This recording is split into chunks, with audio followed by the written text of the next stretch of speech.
pass from the White House. That was kind of by vehicle. I thought that was, I was like, really? He goes, oh yeah, no, I installed it, I know. And I thought, well, that's kind of crazy. In the middle of this big city where I lived in, I was on Constitution Avenue every day. That you could build something like that without me knowing it. Under the VP's house at the Naval Observatory, same thing. I think most people know that. Next to my brother's house on Macomb Street in DC. I always thought that was like preparation for nuclear war. Like, I didn't really think about it. Some of it is, yeah. It's preparation for catastrophe. So, but you think that there are facilities like that in other places outside DC? Oh, yeah. So, if you're interested, we have a great interview. I did an interview with Richard Dolan on underground bases on the Solarian Report, and it's sort of an introduction to the topic, and it's based on a lot of the research of a guy named Richard Sauer, who is very hard to interview. So Richard kind of went through all the material, and clearly it's. I don't know if you ever saw Washington Post did a project. It was in 2010 or 12 called Top Secret America, and one of the reporters, it was a team of 2 reporters, one of them put together a database of all the different top secret installations that have been built in the country, including since the Patriot Act. And what you saw was just this explosion of money in building so many both underground and above ground facilities. Not all sleep aids are made by pharmaceutical companies. You probably heard about 8 Sleep by now. They developed the country's most innovative products for sleep. Almost everybody in our office uses something they make called the pod, and they love it. There's a reason that professional athletes and lots of other smart people do too. You add the pod to your mattress like a mattress cover, and it helps you get a better night's sleep and fill with vitality at the start of each day in an intimidating way almost. It's amazing. How does it do it? Well, it uses advanced technology to track your sleep and automatically adjust the temperature of your side of the bed to what's perfect for sleep, and temperature makes all the difference. It's backed by over 600 million hours of data.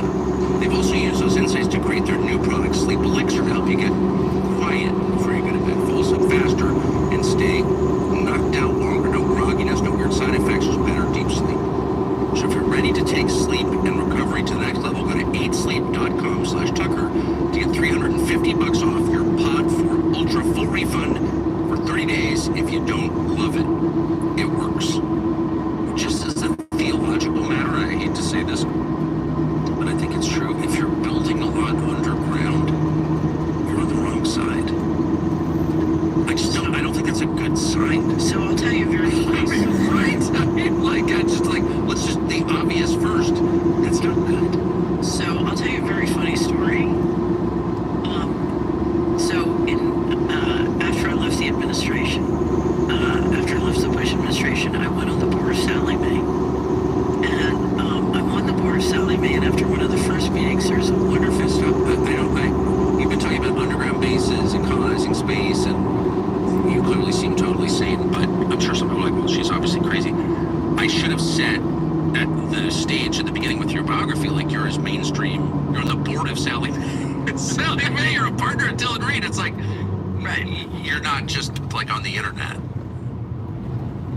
Right, I'm sorry, I just want to say that. This is like a former high-level federal official who's on the board of Sallie Mae and a partner at Dillon Read. Okay, just want to say it out loud. Okay, so I'm on the board, and there was a lovely chairman, a really lovely guy, and he comes out, he says, can I talk to you after the meeting? And I said, sure. And he pulls out this big glossy brochure for the Council on Foreign Relations, and he said, the time has come for you to join, and he said, we want you to ask Nick Brady to sponsor you. And I said to him, Sam, I just don't want to do this. I really don't want to do this. And he looked shocked, and he said, you don't understand. If you don't do this, you're out forever. And just at that moment, it's these moments when things come to you. I saw in my mind, I'm very pictorial, I saw in my mind a locker in the under... Not only will I buy your house fast, but I can also pay your next month's rent, mortgage, or cover your moving costs. Base, and they were taking my name off of the locker. And I thought, if it comes to that, I'll take my chances upstairs with the boy polite. Yeah, me too. And I said, but it's a, something, it's at the deepest root, it's a spiritual and cultural question. Totally agree. Who's cowering underground, like in the dark places? No. But to me, there's nothing wrong with going into a bunker if they're bombing, okay? Yeah. I don't have a problem with that. But I really didn't want to be with all of them in a concentrated space. It was like, no, I'd rather. And you know them, and you're not guessing at this. Like, you know a lot of these people. I know a lot of these people, and the one thing I will have to say, if there's anything I learned from my history, the problem is not they are bad and we are good. That's not how this works. The evil and the good is threaded at every level of society, every community, every enterprise. It doesn't work like that. Well, I'm not especially good. I know that. I know that for a fact. So I think you're pretty good. Yeah, but of course you know more about yourself than anyone else does, and I know what a flawed person I am. So I'll never declare myself Right. I'll never say God's on my side. I'll say I want to be on God's side. But Right, exactly. It's an open question. Well, it's a journey. It's never over. Right. And we're not perfect. And you try every day to do as good as you can. And it's like baseball. You get some hits some days, and some days you strike out. So, but you believe that there's a whole constellation of underground bases built by the U.S. government in the United States. Like that fact alone, just the physical infrastructure of it, because normally talk about what are the Enormously expensive. It's unbelievable. And like it raises lots of practical questions. How do you ventilate? And what about food and water supply? Where's the energy? Are we using breakthrough energy, or where's the energy coming? Right. Because I'm sure that we have the ability to produce breakthrough energy at very low cost. If you go back. Why are you sure of that? My Dutch partners, I met because they were doing a series of conferences on breakthrough energy, and they brought together breakthrough energy inventors from around the world.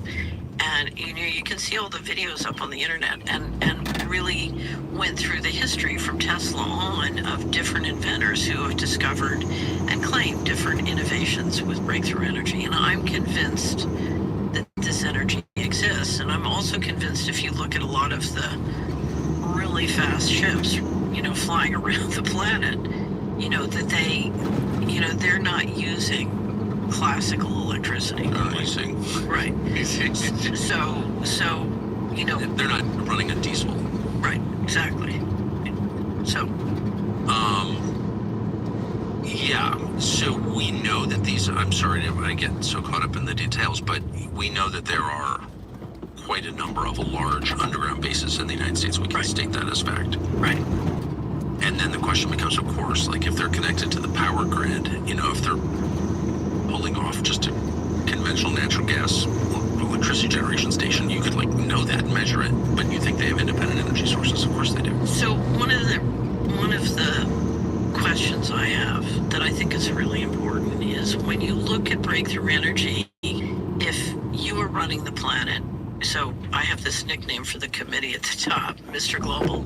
If you were Mr. Global, you would not want to implement breakthrough energy on a widespread basis for a variety of reasons, one of which is everybody got a hold of it and weaponized it. It could be very dangerous. Why? My understanding is that literally one small group of people could take this, with no sovereign powers or, just organize crime and use it in a way that could weaponize it and make it very dangerous. I'm not a scientist. I don't really understand. Right, but energy by definition is dangerous. Gasoline's dangerous. Right. Right, electricity's dangerous. Of course, nuclear energy's dangerous. Right, but if you're the risk manager and you're in charge of managing the planet, this has more disruption capability, both weaponization, economic. Suddenly everybody's free to do whatever they want, and so they're much harder to control. So if you're Mr. Global and you have the capacity to dramatically lower the energy cost, the other danger is then population skyrockets, and you're concerned about that. So if you're Mr. Global and you're worried about what will happen if you bring this technology out, it's very convenient to get complete control. If you don't trust... Looking for an easy way to get that LLC next to your business name? Say hello to Taylor Brand. You just go to their site, enter your LLC state, add your business name, answer a few questions, and that's it. Now your business has tax flexibility, personal asset protection, plus is approved by the state. And it took you like what, 7 minutes? It takes longer to make an omelet. Now that your LLC is official, you can get a matching domain, set up your website, create a unique logo, and trademark it. All in one place. Taylor Brands already helped more than 30 million business owners, like Jennifer, Everything's served easy. Mariana, This is all in one thing. even Tariel. all there in one spot. So that you can focus on doing what you love. And it's so simple. You can start your business from anywhere. A bus, a plane, a horse. Doesn't matter where you are. You can even start one right now. Wow. So visit Taylor Brands and start your official business today.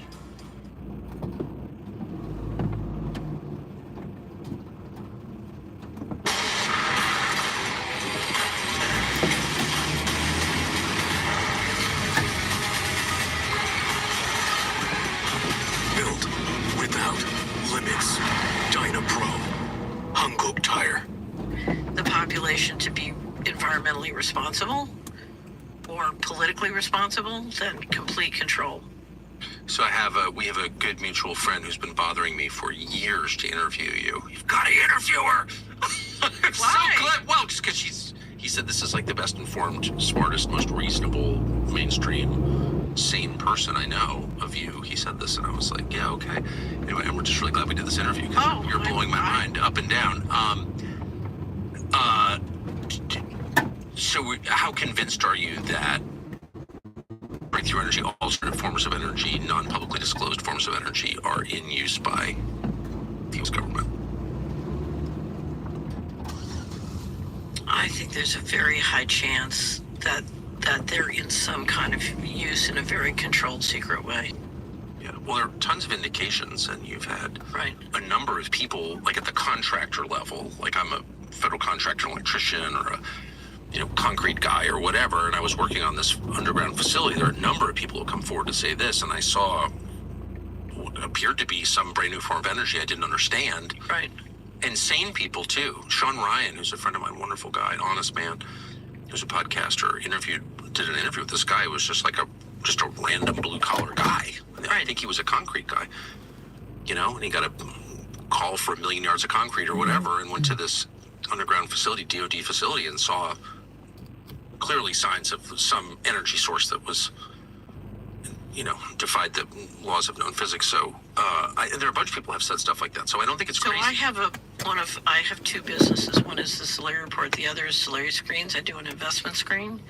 And I think, a lot has to shift in investment if we're going to have a real civilization and not misallocate. I think we're misallocating capital terribly anyway, but he for 30 years has been an investor in a breakthrough energy company. Someone has been. Yeah. And it's called Brilliant Light. You can go look at their website, and they're really, they swear they've got it. And what is it?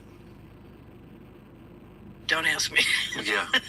You got to get him on. And So, you think this money has been taken by people who've really thought through the future and are determined to survive it? so I call it a financial coup. I think what happened was when the budget deal busted in 1995, they gave up on the government. They just said, this form of government will not work as a governance structure to manage the dollar system. They're right about that. And they just felt it was impossible. If you're a risk manager, you got to turn the aircraft carrier before you hit the iceberg. And that could be 20 years before. Do you know what I mean? And they just felt that the system wasn't working, and it required, to get consensus, you just had to dump people down and buy them off, and it just wasn't working. So I think they decided, okay, we're going to re-engineer government on the just do it method. And the first thing we're going to do is we're going to pull all the money out, we're going to put the government in a debt trap, and then we'll squeeze it and shift to the control model. And it was a financial coup, and it started in fiscal 1998. So it started literally October 1st, 1997. By 2015, they had 21 we had reports in their financials of 21 trillion of undocumentable adjustments. From a cash standpoint, it could be 50 trillion or 10 trillion. There's no way to tell unless you can get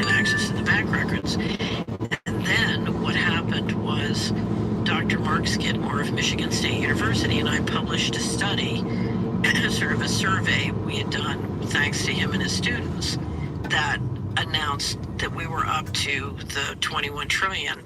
At that point, then the next step that happened, remember the Kavanaugh hearings? Very well. Okay. What you don't remember is during the Kavanaugh hearings, the White House, the Senate, the House, Republican and Democrat, all of them together, issued an administrative policy called Federal Accounting Standards Advisory Board Statement 56. Yeah, I did miss that. We'll just You say. did miss that. Yeah, I was busy watching Kavanaugh yell about his teenage drinking or whatever. Right. And what that policy said is, as a matter of administrative policy, we do not have to obey the constitutional provisions related to financial budgeting and disclosure. We do not have to obey the laws, and we do not have to obey the regulations. What we can do is appoint a secret group of people by a secret process to move money out of the financial disclosures of the United States and 150, so it's the 24 covered agencies plus approximately 150 governmental entities. And when you throw in the classification laws and the national security laws, it also applies to the big banks and contractors working for the U.S. government. Now, let me explain what this means as a matter of investment. When I look at the U.S. large cap stock market or the U.S. bond market, the treasury market, I have no financial disclosure that has any meaning. Everything's secret. I have no idea what it means. If I pick up the financials of a New York Fed member bank that is running the U.S. Treasury Department's bank accounts, or if I pick up the Treasury financial statements, they're meaningless. They don't mean anything. What's missing? You can't know. All you can know is a secret group of people can move make whatever they want go missing, and you can't know what it is. It's all secret. So I'm looking at half the cake, but I don't know what part of the cake is missing. So it's meaningless. You don't even know if it is half. Right. I don't.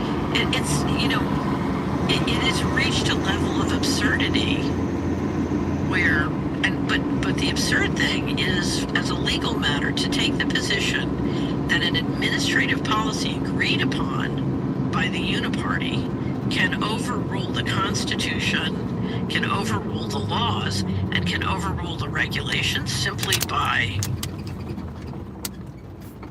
However you book your flight, first check Kayak to search and compare flight prices from hundreds of sites to find a great deal. Good afternoon, everyone. My name is Adam Ferrari, and I'm here to announce some really exciting news.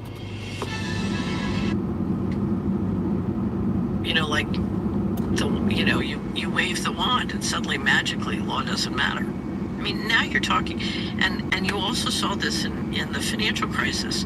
A decision was made by Eric Holder in the Department of Justice to not prosecute HSBC. There's a wonderful video on the Best Evidence channel by John Titus about this whole thing. And basically what they said is a systemically important, this is under the BIS, there's a definition under the BIS, under the Financial Stability Board, of a financially systemically important institution. Right. These institutions are free to break the law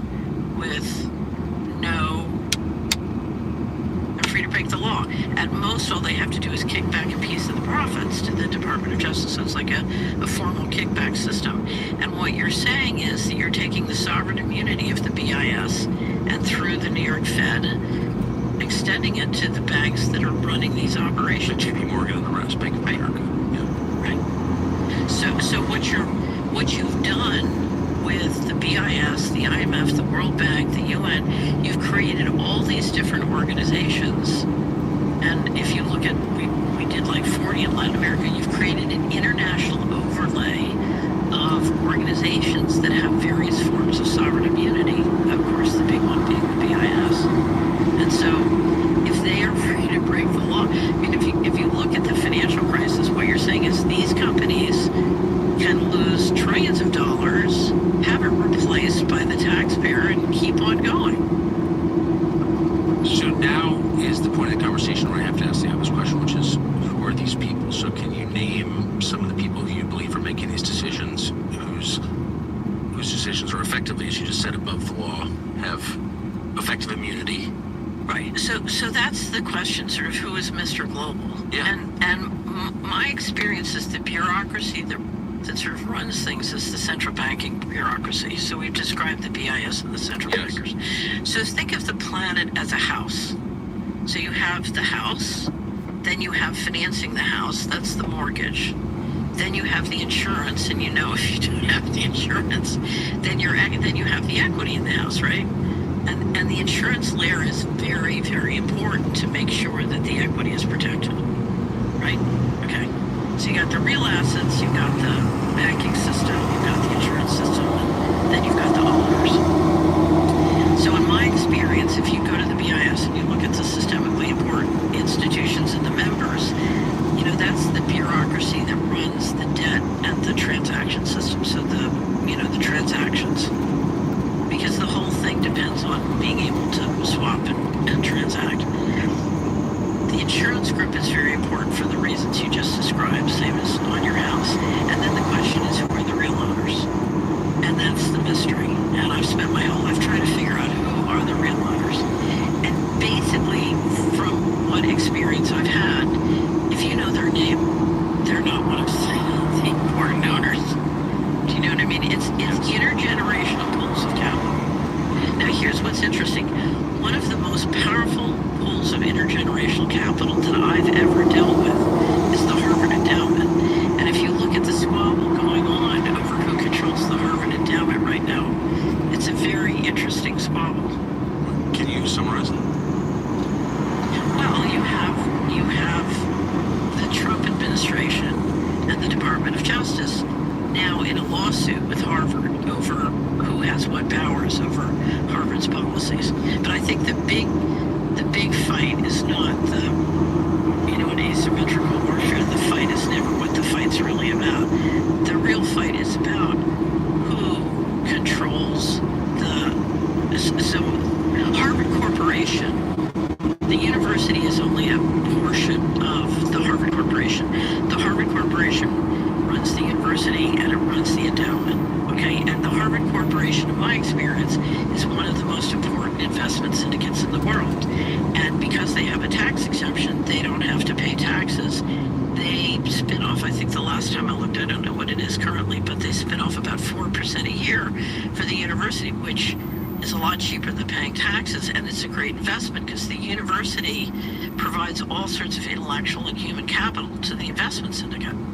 So it's a very brilliant, elegant model, and my theory is it was the model that was really created to sort of compete with the Vatican and the Catholics, who had 2,000 years of diplomatic immunity and no taxes. Anyway, but it is the Harvard Corporation is run by a perpetuating board.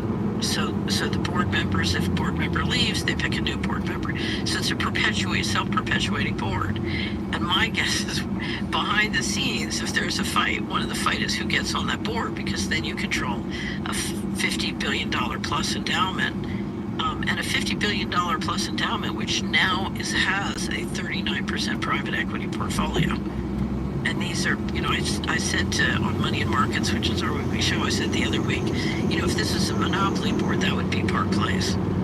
Because it's such a flagship in the world of investment. It's such a major leader.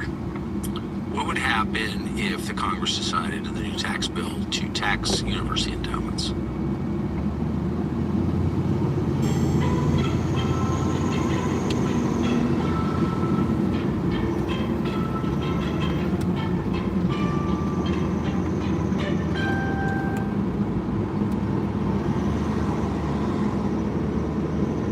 If it's not steamy, it's not hot enough. Make sure your baths are actually relaxing.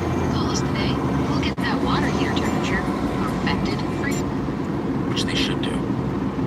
I don't know, because that will happen at the same time something else is going to happen. And these things are going to happen at the same time.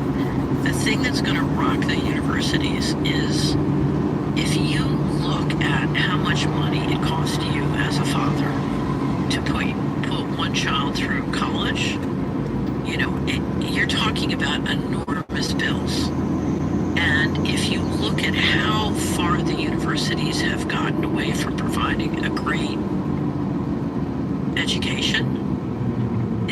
an investment. So when I was an investment advisor, I used to work with my clients' kids, and we would literally do something. We have a learning plan on Solari now that came out of this.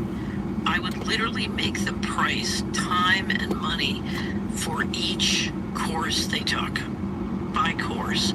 And I would basically make them say, look, what do you want to do in this life, and what are the skills and tools you need to do it? And how are we going to go get those tools with the least amount of your time and the least amount of your parents' money?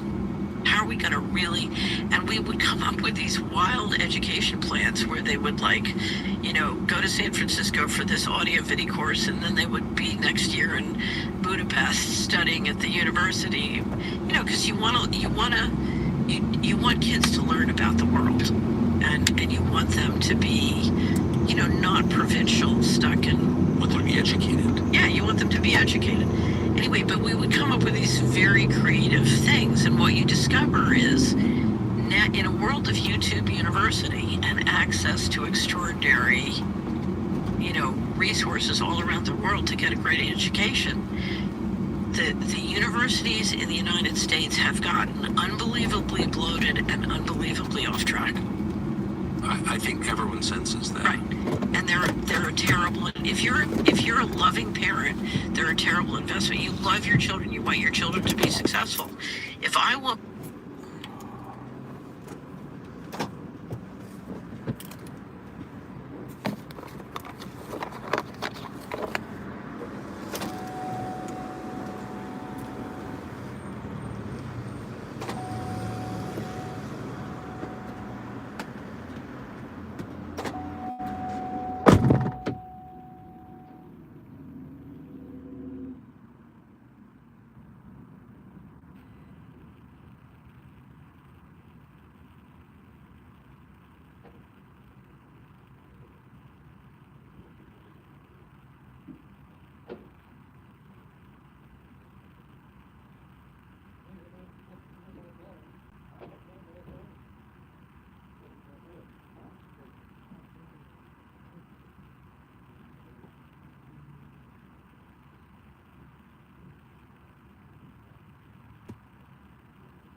successful in the world we're going into.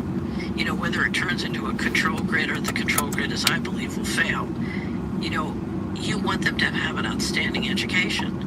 And I will tell you bluntly, the reason the unipolar model failed is because we don't have a culture that can field and manage unipolar. That's exactly right. Right. We don't have We don't the have- human capital to run the world.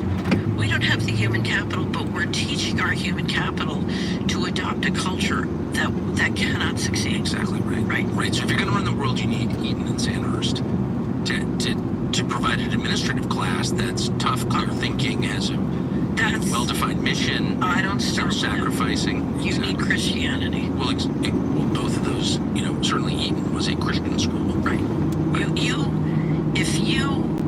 If you're going to be part of a project that is longer than a lifetime, then you have to understand that this is about, you know, at the root, this is about your immortal soul, and your soul is immortal. And that triggers a very different way of looking at the world and a very different way of thinking. And then you have to be able to collaborate across time and space in very powerful ways. That takes trust and faith. You have to be agreement capable. And you can't run a unipolar model, let alone a successful multipolar model, unless you're agreement capable. So this is Lavrov's term, and this is what the Russians understood, and this is why they whooped our ass in Ukraine. They are agreement capable, and we are not. Now, we're sure you've heard plenty of those free phone promises from America's biggest wireless carriers. If those deals sound too good to be true, it's probably because they are very often too good to be true. They come with layers of fine print, requiring you to sign up for 4 lines, plus activation fees, plus this, that, the other thing. You don't even understand what you're signing up for, and by the time you're done, you've paid for that free phone 3x. It was a pretty expensive free phone. It's kind of a scam, honestly. Our wireless company is called Pure Talk, and it's got a much better and much more straightforward offer, and it comes with no strings whatsoever attached. With a qualifying plan of just $35 a month, you get legitimately the brand new Samsung Galaxy A26 for free. It's actually free. There aren't hidden costs. You're not signing up the rest of your life or promising to name your kid after them or something. From virtually indestructible Gorilla Glass to next generation camera lenses, the phone has basically everything that you want. All you need to do is switch to Pure Talk. $35 a month for unlimited talk, text, and 15 gigs of data with mobile hotspot, all on America's most dependable 5G network. Go to puretalk.com/Tucker to claim your free Samsung Galaxy with qualifying plan when you switch. Pure Talk, wireless by Americans for Americans. Man, there's absolutely so much. Let me just move back once again to something that you said about policymakers, the Congress, the central banks, the White House, giving up on the American model in the mid-90s when the budget deal failed. I think you said it was 95. I vaguely remember that. This democratic system, or whatever version of a democratic system we have, our system is incapable of self-perpetuating long-term. It's just too dysfunctional, and that's obviously true. It's too corrupt. It's too corrupt. And it's clearly true. Everyone senses that. This isn't working. We're going to get a new system. They figured that out 30 years ago. The one kind of brick wall that is looming right in the windshield is the debt meltdown. I mean, Ray Dalio talks about it every single day. Like, we have too much debt. People are going to stop buying our debt because it's clearly a bad deal. And like, what happens then? And you suggest that the control grid is in part designed to manage the population during that moment, maybe? Yeah, in part, yeah.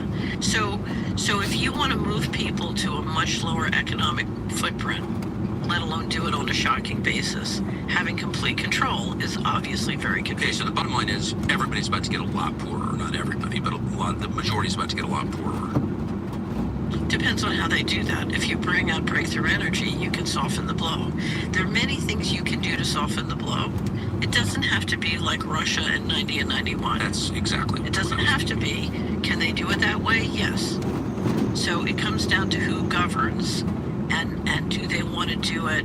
You know, one of my favorite lines is from Tina Turner. She says, we could do this nice or rough. Yeah.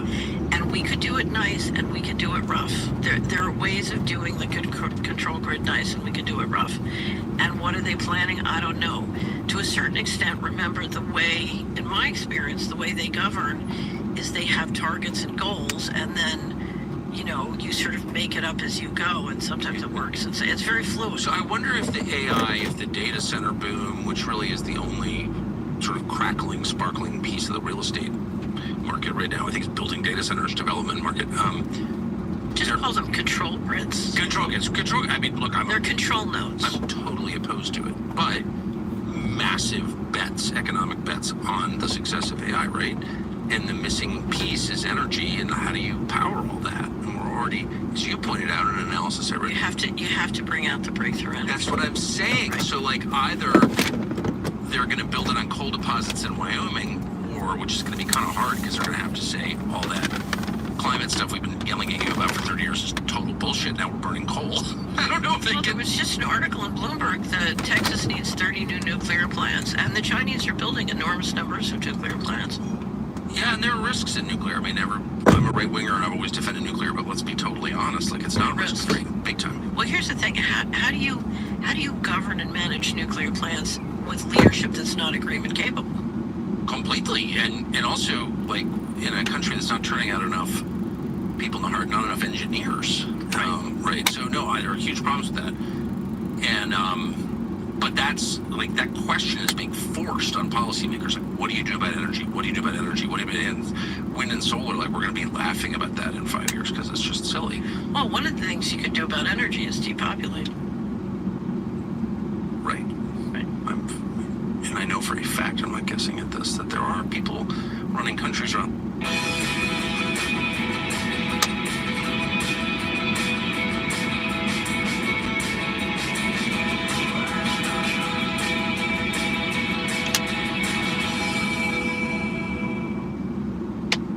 Oh, jingle bells, jingle all the way. Oh, what fun it is to ride in a one-horse open sleigh. Hey, jingle bells, jingle all the way. Oh, what fun it is to ride in a one-horse open sleigh. Hey.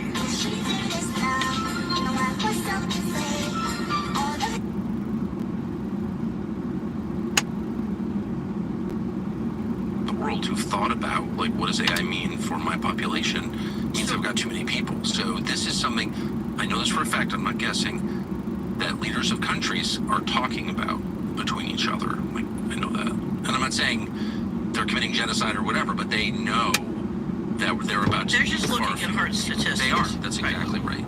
So there's another thing that I don't understand very well. I've just listened to people, but if you listen to Sean Parker saying I'm going to live to 145, or there's an interview where the president's son-in-law says, you know, we're going to be the last generation to die or the first generation to live forever. So you clearly have a group of people biohacking who think they can engage in massive longevity. It makes me want to start smoking again. I'm just being honest. I don't want to be, I just want to move. I want to pivot away from that level of soul-destroying hubris. Right. Because that's what that is. I'm God. No, you're not. And you're going to find out the hard way that you're not. So Right. it does make me want to. Right, but what I'm saying is if you truly believe you can do that and you're not going to allow the general population to do it for environmental reasons, then you would be for depopulation. Of course. Right. No, that's totally true. So This is, again, far-field. Do you think there's evidence that people will be living to 145? I have no idea. I don't either. I don't really care. In other words, there's a whole set of scenarios I don't care about. I'm interested in freedom. And I believe that the only way we can be free is through a culture that embraces the divine and builds true wealth, enduring wealth, and living wealth, not just financial wealth. What is true wealth? And true wealth, well, you know, because I would say you're truly wealthy. I feel I am. Right. I don't have that much money, but I feel that way. Well, it's an integration of living equity with financial equity. And what I learned being a financial advisor is that everyone had been taught to build financial equity and they couldn't integrate it with living equity. So you'd work with somebody who's, you know, worth millions of dollars who said they couldn't afford organic food. I was like, are you crazy? You know, the number one thing that causes a diminution of family wealth is health problems and you know, healthcare fraud and healthcare bankruptcies. It's like, you know, please take $1 million out of your bank account and start investing in really building, doing everything you and your family need to be really healthy, to have perfect water, to have great food, etc. The other thing I discovered was, everybody was trying to put their money in the national security state instead of helping their kids buy homes and integrating with, building the living equity. So my mother's family were Quakers, and you didn't even think about buying stock until you sent all your kids to the best Quaker schools. That was first. That's Do you think it's you're dropping so much here? I'm just trying to pause, tease out certain themes, but you think it's wiser, if you have children, you care about them, to help them buy homes than it is to... Absolutely. There are two stories I'm going to tell you. Please. Okay. During the litigation, you get in the situation. What litigation? So I litigated with the Department of Justice for 11 years. Or actually, it was some of that was fisticuffing with the tax guys. But anyway, so I had the sort of enemy of the state process of, I had 18 audits and investigations, 12 tracks of litigation, a smear campaign, and physical harassment. So they didn't like what you were saying? They didn't like the idea that I would try and stop the mortgage bubble. They really wanted to have a mortgage bubble. And I will give you $100 for every question you answer correctly in this 28-area study. I guess.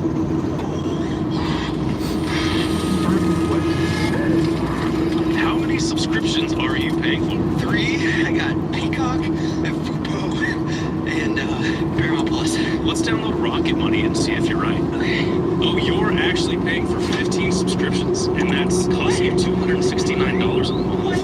No. I'll give you another chance. How much did you spend on takeout last week?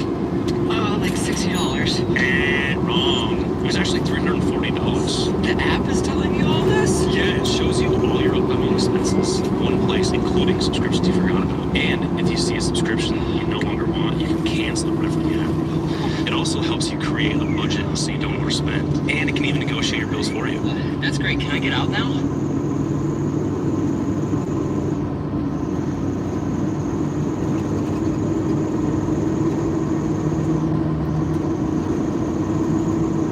And we were doing things to bring disclosure to play. It's called place-based financials. I really believed that if local communities could see how all the money worked in their neighborhood, that we could change things.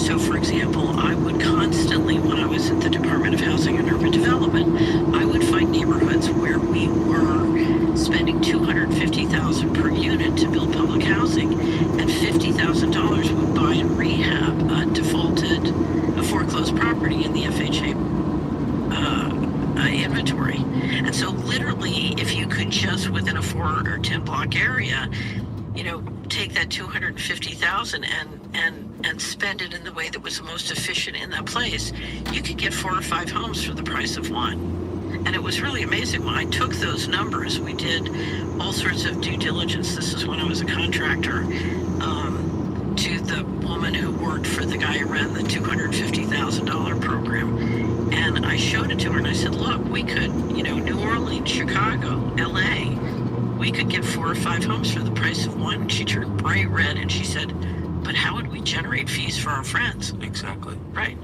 Or how would we, pay off foreign countries who flood our political system with donations if we're actually spending it to build nice houses for Americans? Well, but repair Reading, Pennsylvania, we could be spending it in wherever disgusting Middle Eastern place. So if you look at place-based financial statements, there's extraordinary opportunity to just re-engineer what's already there. Yeah, of course. Without taking money from anybody else and making it. So I really thought if you create, so we created a software tool called Community Wizard that would allow everybody on the internet to just come and download the data and start looking at how the money worked in their places in a way that you could see real opportunities. Okay, so let me tell you 2 stories. The litigation starts, and literally you go from being very wealthy and very trusted and very respected to being an enemy of the state. No one will talk to you, nobody will answer your phone.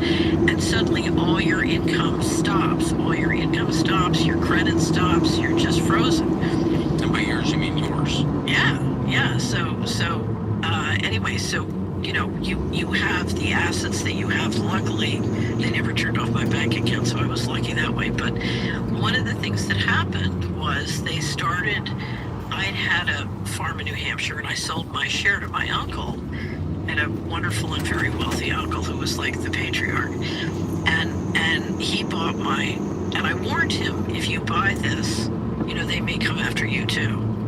And he was a very stand-up guy, very fearless, and he said, I'll deal with it. So sure enough, I sell him the farmland. They call him and they say, your niece is a criminal and you shouldn't be doing this, blah, blah, blah. And they said, we want the financial records from the farm. We want all the financial records of the farm. And he said, well, send me a letter so I can... Does it only work for bald heads? With the Flex series, I can shave my head, face, neck, and shoulder. Give it to my lawyer, and I'm happy to send them to you.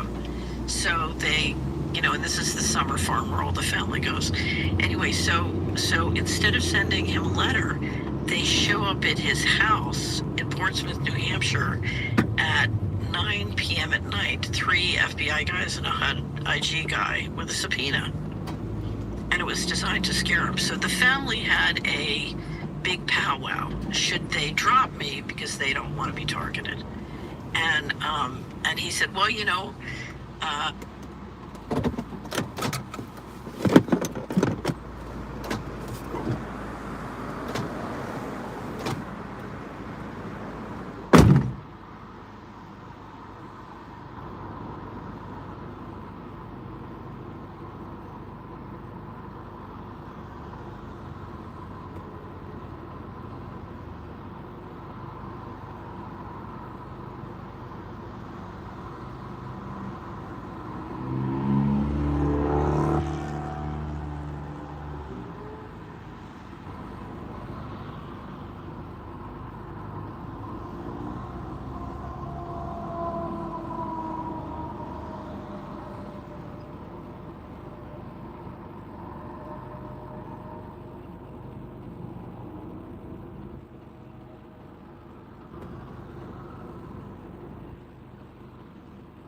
and were given to family and friends $250,000. Just, I made a lot of money. I loved making money, and people needed help, and that's what money's for. So That is what, to restate, that is what money right. is for. So I just always done it. I hadn't even thought about it. By the way, your average, like, 23-year-old NBA player who's floating all of his cousins and single mom, Right. he understands that better than your average rich person. Your obligation is to your family, Right. including with money. Sorry. Right. Some of us are lucky, some not. Amen. Right. So he said she helped everyone. So I'm going to help her. And it took 11 years, but at the it was 2006. So that was about 9 years. At the end of the process, when I won the litigation, we got money coming in. I sat down to either repay everybody who loaned me or gifted me money, and or almost everybody. Some had just gifted, and I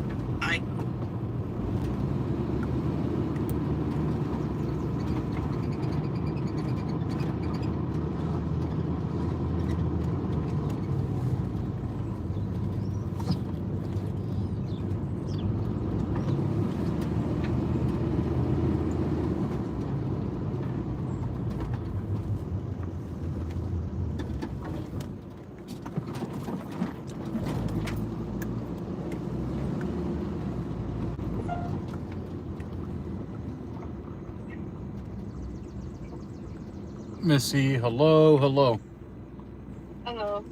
How are you? Good. Good as can be. Did you get a goldfish?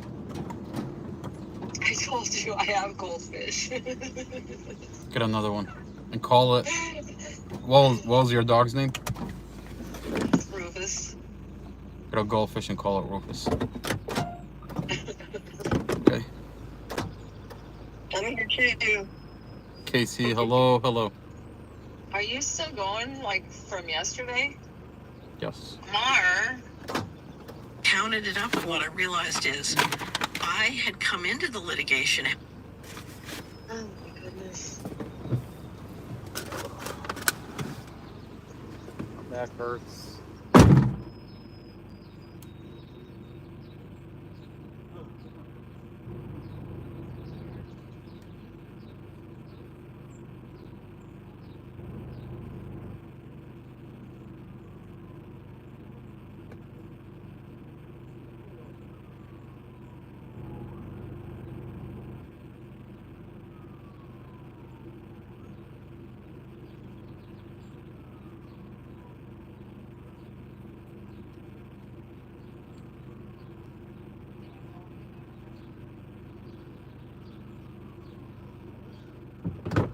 Can you guys do me a favor? Remember that one kid that was shot and killed by Prince William County when he got boxed in his neighbors' backyards when they shut off? Can you send me the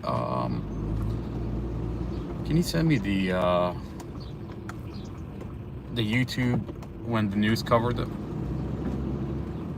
Let's see if I can find it. I'm thinking about doing a podcast in a little bit, and I want to tie it in with the recent shooting. I mean, we're still waiting for answers from that situation, and then instead we get another shooting. I mean, exact outcomes too.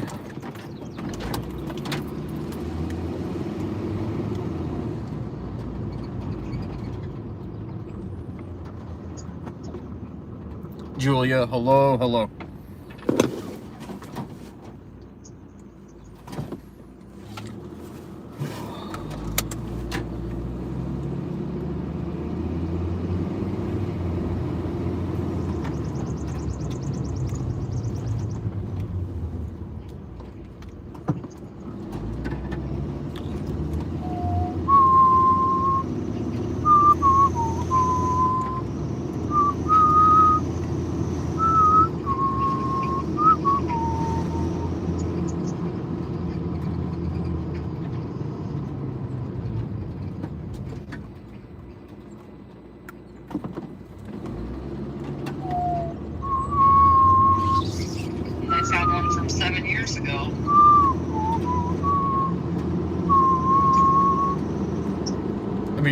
what's sad is when you look up Chief of Police Peter Newsham, all you see is just police shooting.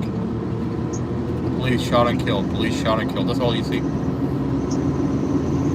know. 15-year-old, 19-year-old.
I need to connect Mary Jo with Michael and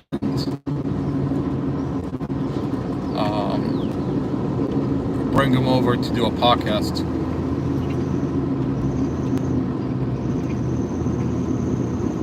You know who I'm talking about, right? Yeah. I mean, I think if you want to watch some firework, I mean, put them together. It's definitely gonna be. I mean, yeah, it's gonna be beautiful. Just have them bounce off of each other. I mean, it's amazing.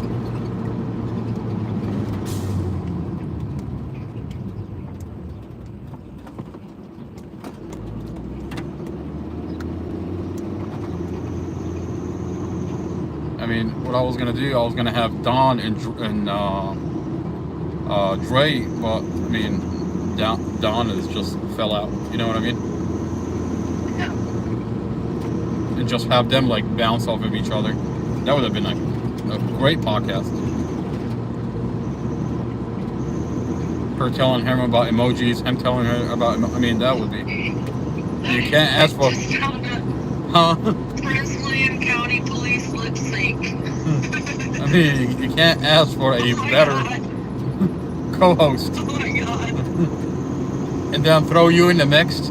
That would be just amazing.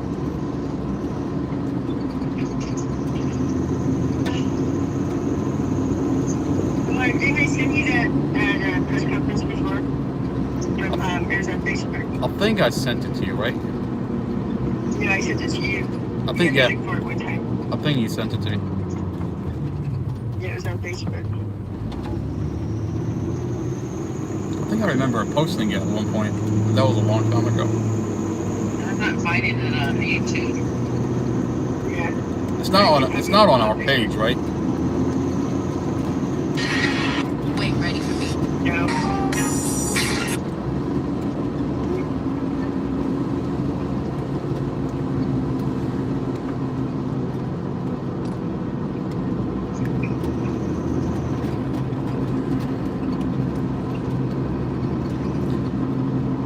Had this crazy guy talk to me. I was picking up an order, and the guy standing next to me is like some crazy guy, and he wouldn't just like stop asking me questions. So I look at the guy behind the counter. I'm like, you know, it's your fault. He started laughing because he knew exactly what I'm talking about. The longer he takes getting my order ready, is the longer I have to deal with this crazy guy that's sitting right next to me.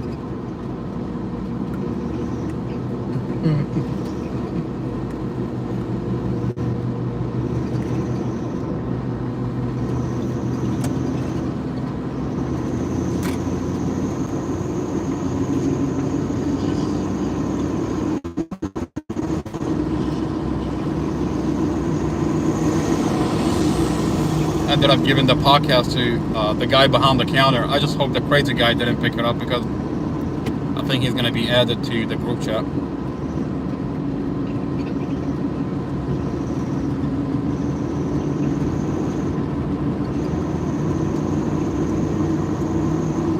And they like to shoot people, don't they?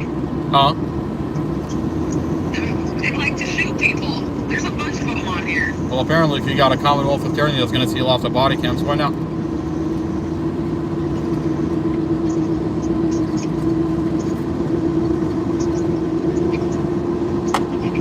Jeez. But rest assured, Prince William County, the Commonwealth attorney is going to look into it. There's a quadruple shooting in Prince William County 1 year ago. That's crazy.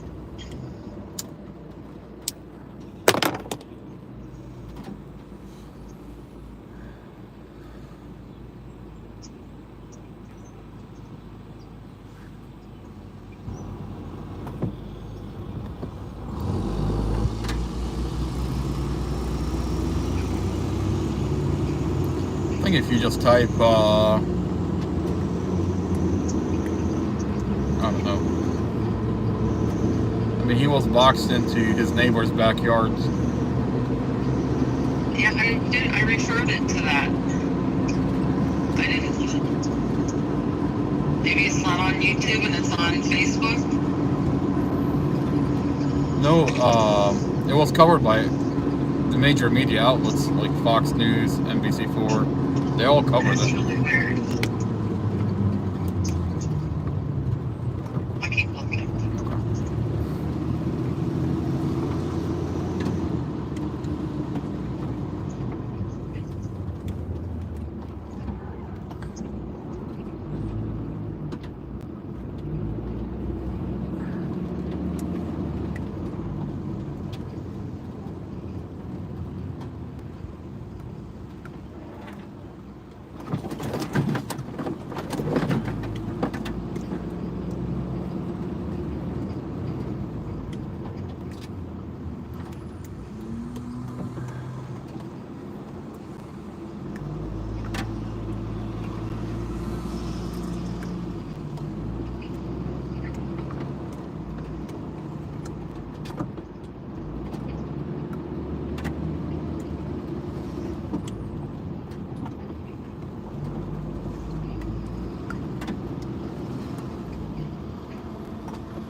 Takes us to Manassas.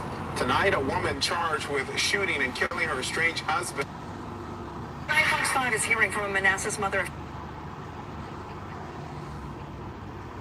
This mother, who works as a pharmacist, tonight.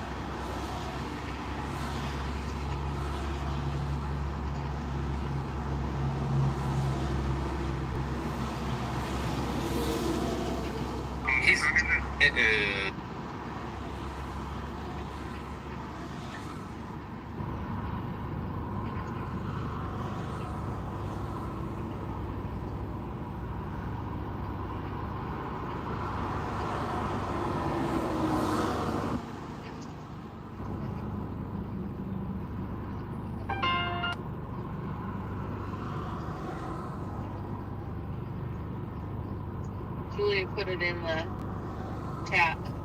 Oh, she got it? Okay. Yeah. Alright, cool.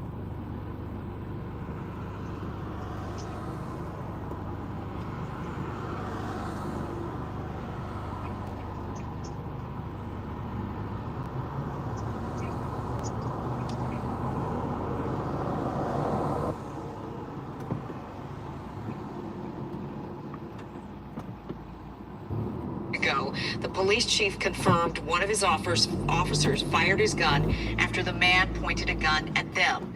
Our Matthew Torres spent the day on Bromley Court in the Lake Ridge community of Woodbridge. Matthew is live there tonight. This is sad. This is really sad.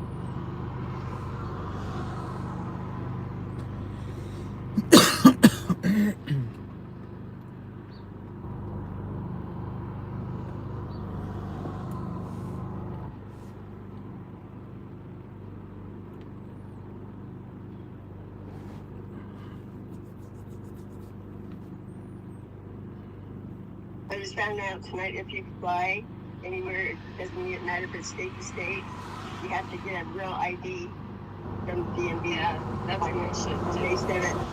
Yeah, or to go in federal buildings, you have to have it. Yep. That tree's courthouse is cheap. Huh? Is that new? Yes. May 7th. It starts May 7th. Yep. That's bullshit. Everybody has to have it. That's bullshit. That's a bunch of bullshit. All it is a way to track us. Of course. Yeah. If you go on base, any military base, any federal court, anything federal, you have to have one. Any Interesting. building, federal building. It's like,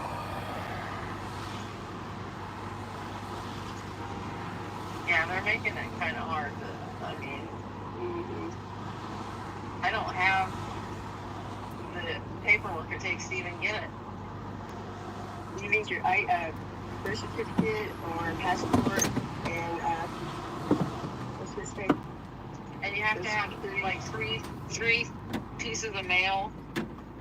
Oh yeah, bills yeah, or utility something. bill. Yeah, I don't have all that. The bills aren't in my name, even though I pay them. I only got one bill, no two. Also, anybody making less than $200,000 a year is gonna not have to pay income tax.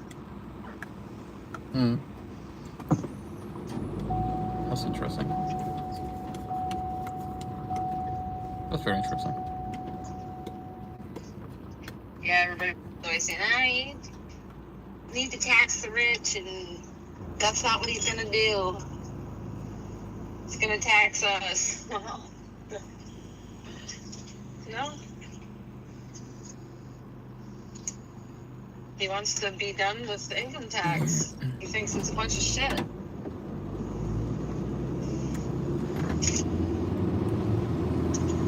He said the only way he can do it is because of tariffs.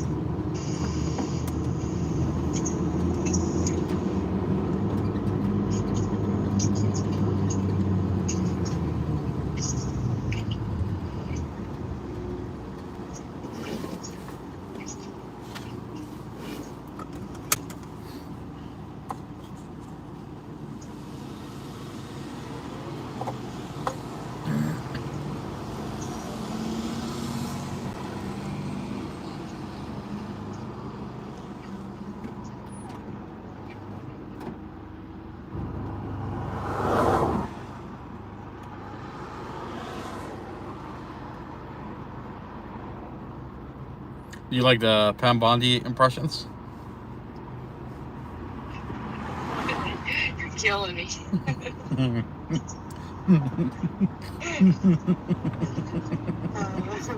You know, Allie Carter's been trying to call out Pam Bondi too.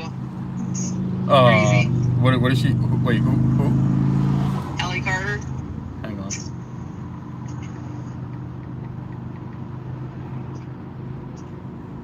And I like the video with. Wait, who's? Oh yeah, it's good. Who's Ellie Carter? She was a party favorite at Diddy parties when she was a little girl. What is she? The one I made the song about. Wait, what is she doing? She's trying to get Pam Mondi's attention. Oh. Well. She said, "Don't redact me from any of it. I want to be. I will do whatever it takes for you to save the kids. If you need to do it now, like." Yeah. She said she'd testify. No redaction. I mean, she's been living in her car with her mom and grandmother for the last freaking 2 years because she's on the run, you know, because gotta hide.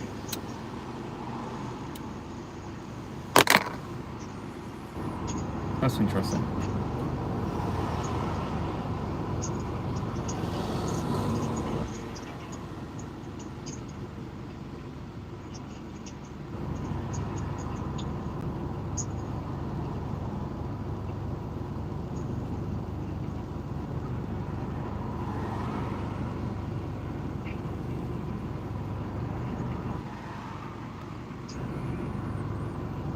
My favorite is the voice.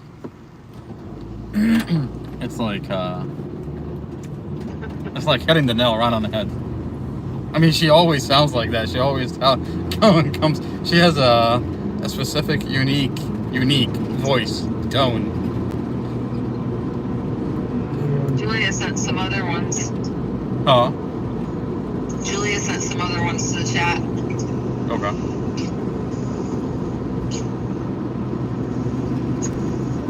And you guys, they all have mental health issues. This shot killed.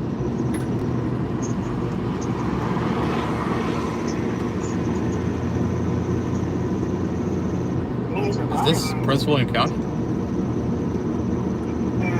Arrested. Ken Holmes in the newsroom with the details on the case, Kenneth. Jim, we must warn you, it's a stunning and disturbing encounter. Officer Peter Luke was responding to the home of 33-year-old Sydney Wilson last month, where doctors had expressed concerns about her mental health. And then this happened. The woman initially opening the door, but then she slammed it in the officer's face. You can even see a slight smile there. This happened at her apartment on Sunrise Valley Drive.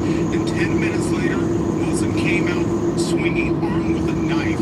Video shows Officer Luke retreating, backing down the hallway. When Wilson moves toward him, she swiped at the officer again with that knife before he fired 3 shots at her. He did the things we train him and expect him to do. If you're threatened like that, if you can tactically reposition yourself, do it. If you can use distance, use it. If you can seek cover and concealment, seek it. All those options just weren't available to him, and he was being simultaneously attacked. And the officer was also bleeding from his forehead as he called for backup. Another officer performed CPR on Wilson before she was rushed to the hospital and later pronounced dead. This was the first officer-involved shooting in Fairfax County in over a year. Officer Lou is trained for crisis intervention, and the chief says their team with a crisis intervention specialist who handles matters like this one was working on a different call at the time. But even if they were there, he believes the situation could have been much worse.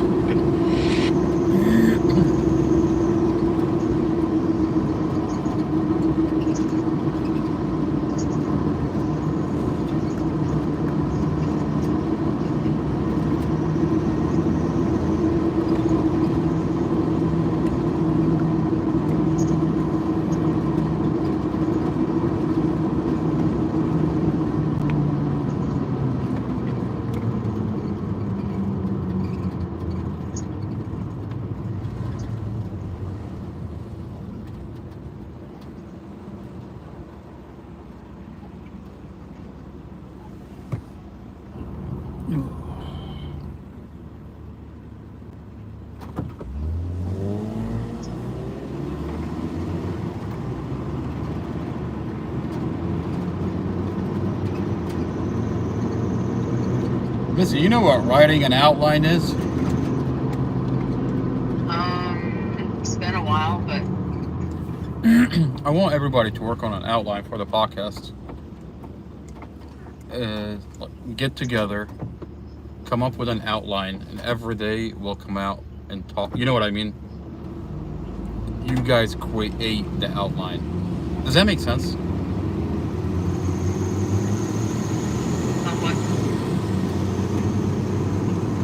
wants to collaborate? Yes. I think it's going to be a beautiful podcast if everybody pitches in and creates an outline. I mean, I have my way of like what I want to cover, but I think if everybody collaborate and create outlines, I think it's going to be a more interesting podcast.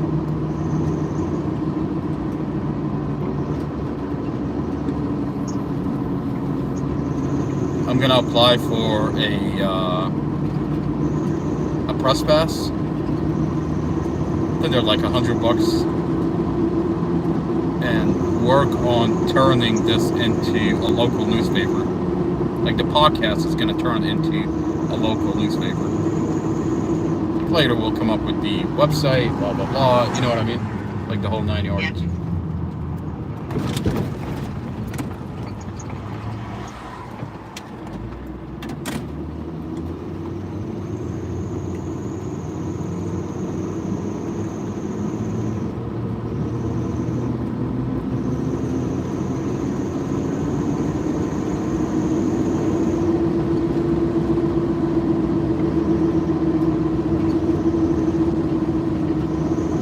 So you want us to like pick a subject and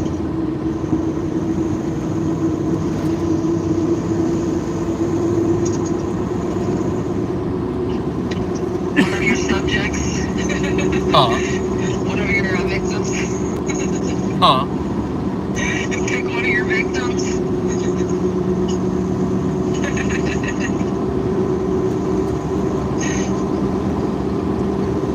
That's what they think they are.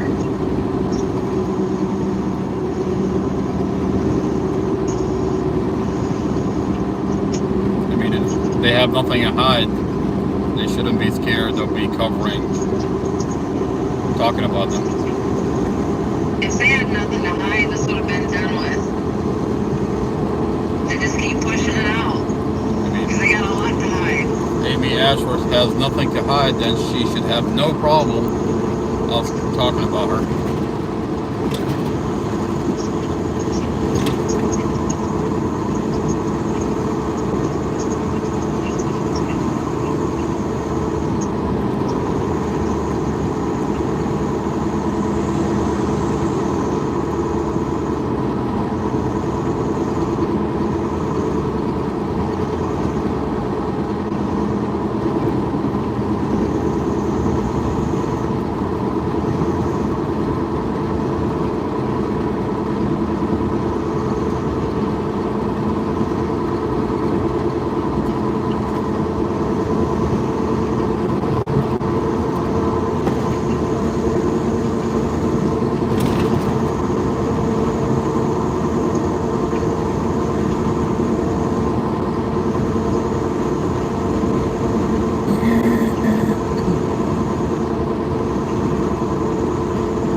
On a business card?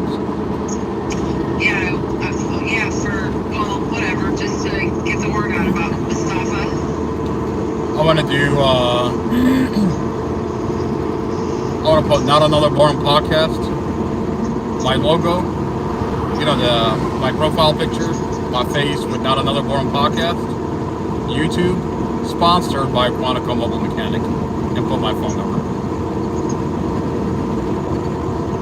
Keep it simple.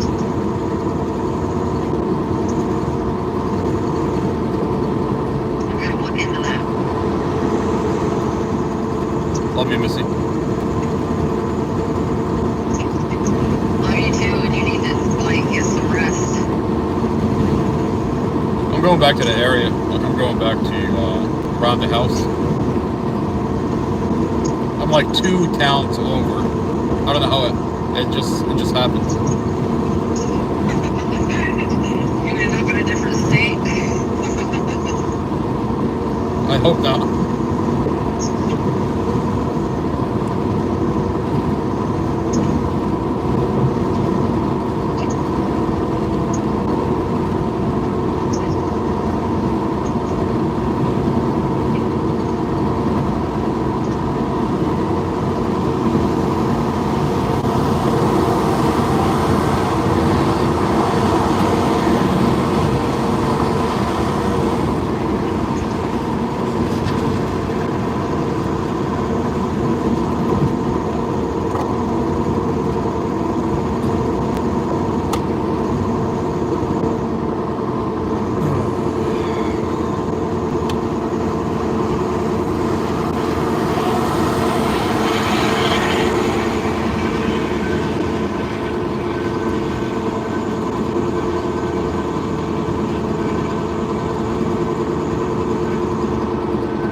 Which one? Handmaid's Tale? No, what is that? Oh my gosh. It's a series about facing people fleeing to Canada. It's basically what they think is going to happen here. Like, women are going to be nothing but slaves. Fleeing here to Canada? Well, yeah, to get away. Wait, can you send me send me the video? I want to watch it. I mean, I know that's what's gonna happen. I know it's coming. You know what I mean? It's coming. Yeah, well, it's a series, and it's where, like, all of a sudden they, like, take over, and Who's taking over? women are no longer, they're slaves now, and men, there's only select men that are, in power, and these women are used to, like, breed. Yeah. Well, who's taking over? Basically the elites. Oh. I thought they already took over. Not like this. No, I like these people can't go anywhere. Like, they're enslaved. I mean, it's gonna happen. Are used, like, when you're a woman, you're either the wife of one of the elites, or you are basically their play toy or slave. They use them to impregnate them so that they can have a child, and their women don't have to. It's a weird thing. That's interesting.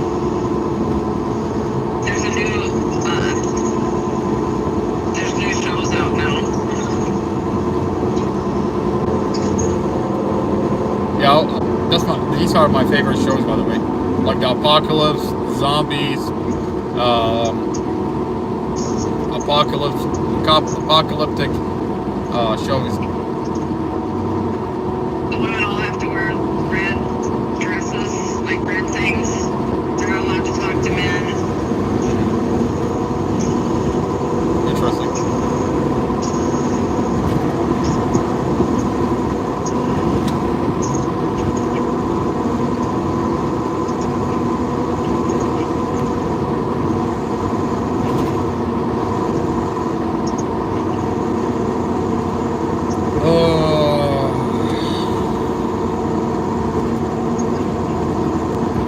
Tired.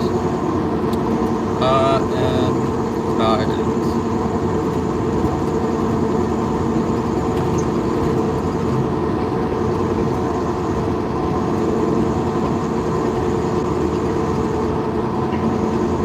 I'm feeling it. I know that feeling.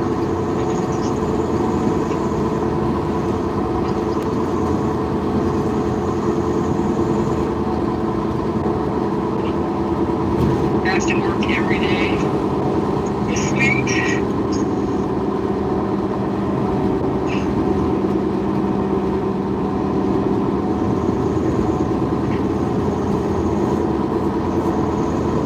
Got some good news though. I had to borrow the money for the vet and stuff. Yeah. And one of the person that I borrowed from, I borrowed $1,200. Yeah. And when I went clean there today, her husband said,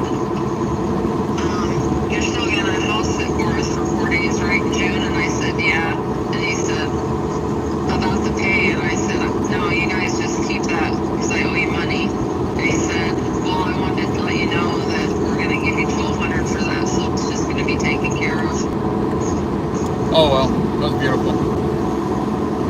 Yeah. Thank God. That's pretty cool. That's good.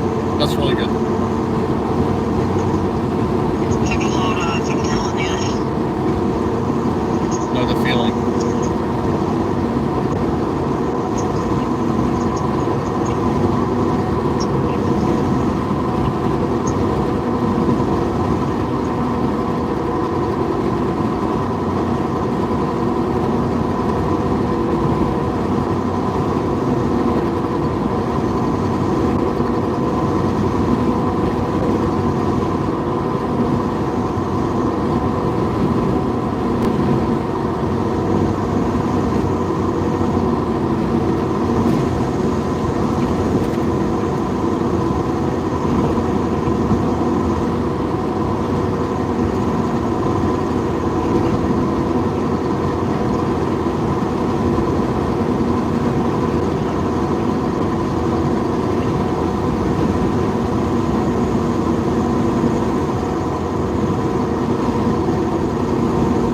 Casey, did you fall asleep?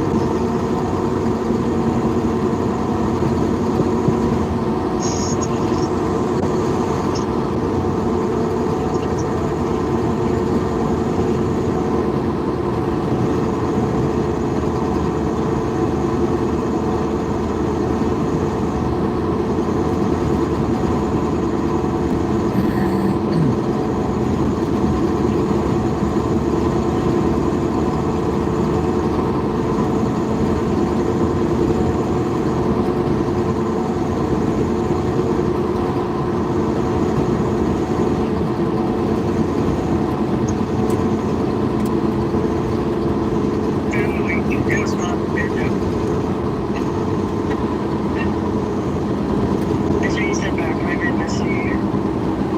Huh. I'm actually entering private investigator. It's called CJ for private investigations. What happened about what was going on with the private investigator?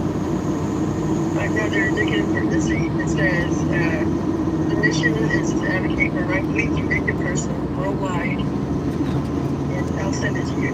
Oh, okay. It says, their track record is uncovering exculpatory evidence located as near distance and challenging prosecutors with police misconduct.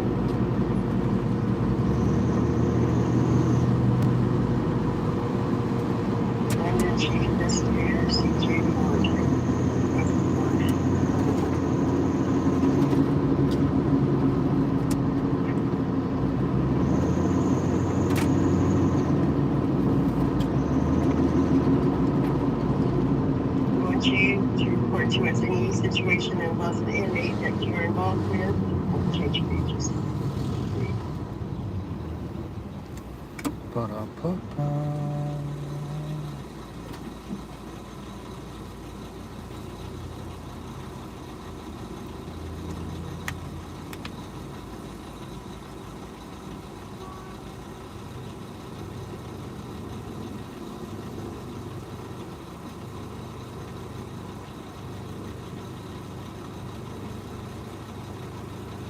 Casey, have you seen Handmaid's Tale?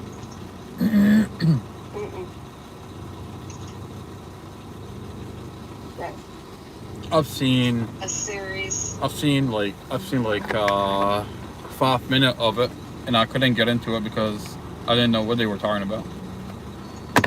It's crazy. Is it good? Everybody says it's good. I don't know why I couldn't get into it. Did you watch it from the beginning? No, I watched like halfway you through it. From the beginning to understand it. Just like a bunch of ladies dressed up in all red and If cooking. you see it from the beginning, it makes more sense. And I was just like, what am I watching? It's pretty. It's action packed for sure. Come on, let me in. Are you gonna let me in? Then you're gonna let me in. You should let me in. There. You let me in. I'm in.